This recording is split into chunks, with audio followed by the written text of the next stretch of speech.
বিএনপির ভারপ্রাপ্ত চেয়ারম্যান তারেক রহমান বলেছেন, শুধু রাষ্ট্র কাঠামো সংস্কারই নয়, বাজার নিয়ন্ত্রণ সহ মানুষের সমস্যা সমাধানে রাজনৈতিক দলগুলোর মধ্যে তর্ক হওয়া উচিত।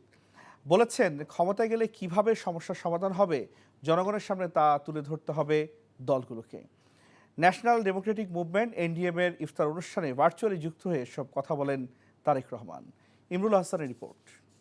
এই ঈদে জামা জুতো অ্যাক্সেসরিজের ডিসকাউন্ট। আমাদের মূল লক্ষ্য তাহলে গত 16 বছর রাজনৈতিক দল ও বিশিষ্ট ব্যক্তিদের সম্মানে মঙ্গলবার ইফতারের আয়োজন করে এনডিএম। ইফতারের আগে লন্ডন থেকে অনলাইনে যুক্ত হয়ে তারেক রহমান বলেন, 15 বছর যে অধিকারের জন্য লড়াই করেছে বিরোধী রাজনৈতিক নেতাকর্মীরা, স্বৈরাচারের পলায়নের মধ্য দিয়ে তার আংশিক সফলতা এসেছে।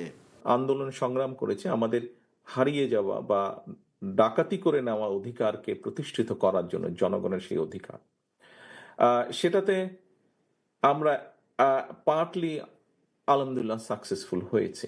স্বৈরাচারের রক্তচক্ষু উপেক্ষা করে সবার আগে রাষ্ট্র মেরামতের ভাবনার কথা তুলে ধরেছে বিএনপি, এমনটা উল্লেখ করে তারেক রহমান বলেন, সংস্কারের পাশাপাশি সাধারণ মানুষের নিত্যদিনের সমস্যার সমাধানেও নজর দিতে হবে।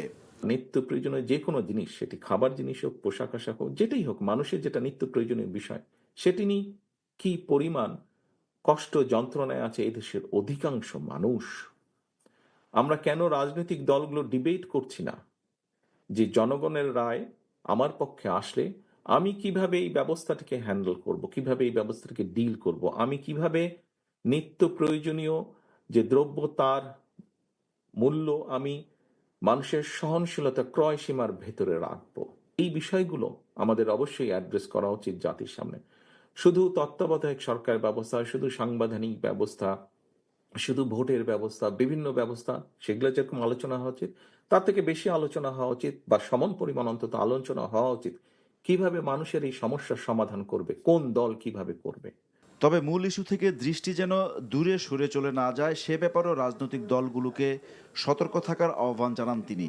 বাস্তবধর্মী সমালোচনা অবশ্যই করব একজন আরেকজনের, কিন্তু সমালোচনা করতে গিয়ে এমন পরিস্থিতিতে যাতে আমরা এসে না দাঁড়াই যেখানে আমরা জনগণের এই ইস্যুগুলোকে, দেশের এই ইস্যুগুলোকে আমরা অ্যাড্রেস করতে ভুলে যাব, আমাদের কাছে অন্য কিছু মুখ্য হয়ে যাবে, এগুলো গৌণ হয়ে যাবে। এটি যদি হয় তাহলে এই দেশের সম্ভাবনা সব শেষ হয়ে যাবে, নষ্ট হয়ে যেতে পারে।